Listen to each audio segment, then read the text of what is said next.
The concept of wireless power transfer was brought to the world by Nikola Tesla, one of the most brilliant scientific minds of the 19th century.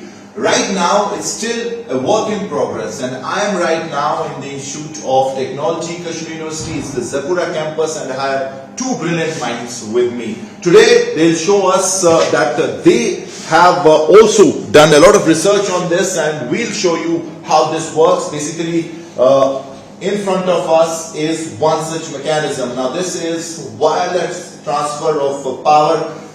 As you can see, these bulbs, lights are illuminating. They have absolutely no source of power other than these radios. These are normal walkie-talkies. I'm sure many would have these with them. They're used for short-range communication, and the wireless or radio waves that they generate are being basically converted into electricity. That's the whole concept. But while it is easy to explain here, but if it's successful and if they reach the breakthrough of efficiency at the same time, how to increase its wattage, it is going to be revolutionary, because it will obviously change the source of power, and more importantly also, this is nature friendly, ecology friendly, and that also makes it a very viable alternative for the current the power sources that we are using. I have with me Mr. Rufulala, who is the professor and also scientist, one of the brains behind this, and then also Mr. Pervez, who is also working on this. Rusa, first,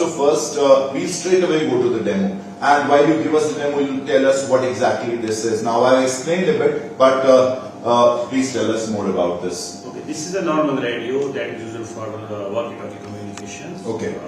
We technically call it half-duplex communication. So it works on 400 megahertz. So it is a ISM band, non-technically you can call it unlicensed band. So it won't interfere with any other communication strategy. So we have done nothing with it. So you can see, for example, this is a simple radio. We just have to change its antenna, right? Yeah. And this is our thing, that is the load. And our circuit lies inside this particular black. Okay. So basically, invention is in this, right? Yeah. This is the main thing. The main thing lies in this. Okay.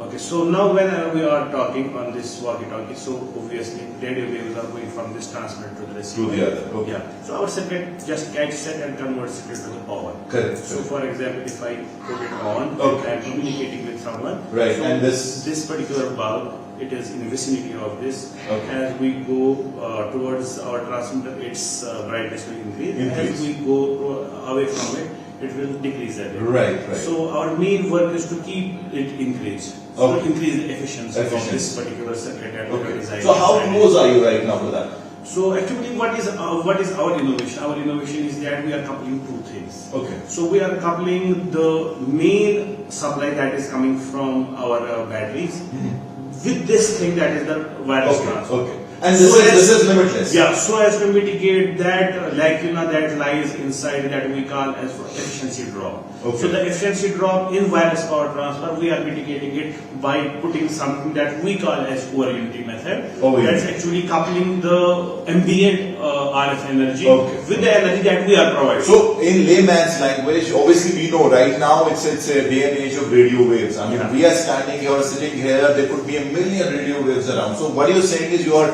trying to encash the energy out of those and then put it in the system. Very good. So what we are actually doing, so it is our normal transmitter, this is our normal receiver. So what we will do first, the energy, the radio energy of this particular system will be put into it like I had done it. Right. So now the efficiency is not that much. Let's suppose the efficiency is only 50%. Right. So we will take that 50% from the ambient. Okay. That the radio waves and other things, then we couple the two. And that is done on this system. We can set it here. Right. So for example, we have this system. Okay. So the battery, the transmitter, it normally runs on a battery. Right. Yeah, this is the battery. Right. So we have used a battery emulator that emulates this battery. For example, it works on 3.22 volts. Okay. And it gives out 2.5 watts of power. So we have emulated it using this particular system. Then we have put it to this our system. Okay. So this is generally our system with this whole transmitter and other thing.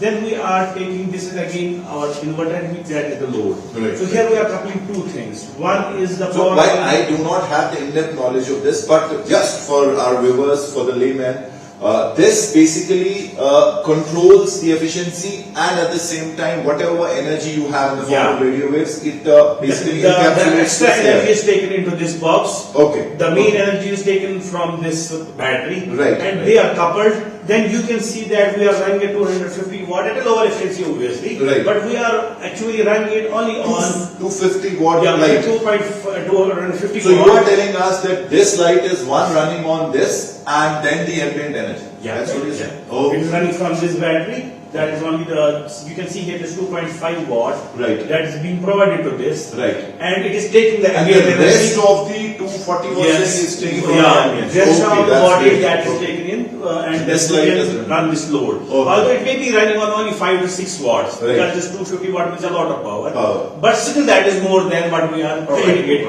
from So this. basically the challenge is to one, make it effective, and then also to control Increase it. efficiency, and then the third thing, control it, obviously, and then third thing, increase the range. Increase the Yeah, range. increase the range. Parvez Saab, we always talk about safe and eco-friendly sources of power. How eco-friendly is this? It's 100% eco-friendly. Like Roof demonstrated that while we were just talking, and it was generating the electricity also.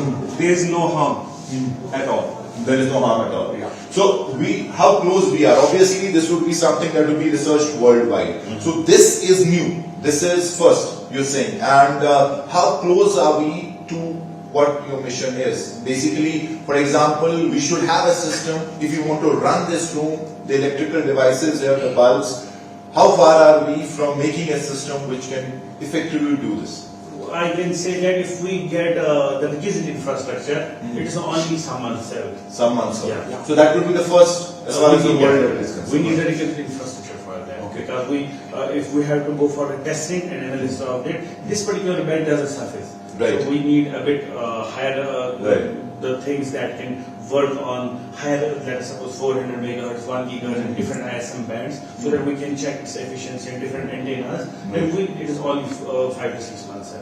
Thank you so much. Thank you. So this could be groundbreaking in many ways, because while there are many people in the world obviously who are researching this, there are many people who want to really be the first to control this unlimited wireless energy. Now, for the layman, obviously we know if you talk of the environment or the atmosphere right now, there are so many radio waves that are around, because our communication, our latest communication devices and other things run on radio waves. So you have a lot of waves that are around, and the bottom line and the challenge is to somehow encash that in a controlled manner and make electricity out of it. They have done the first part. Now obviously they need help from the government in the form of grants, infrastructure, so that they can take it to the next level. As Roof Saab said, that if they get that, obviously this is something that's just a few months away, a few more months of hard work, research, and they could have a system where they can control this and they can provide or commercially roll out it as a viable alternative source of energy. So that could be huge at the world level, and that could really bring Kashmir and India on the world map as far as wireless power transfer is concerned. With campus in Tariq Lonmi for Srinagar for India Today.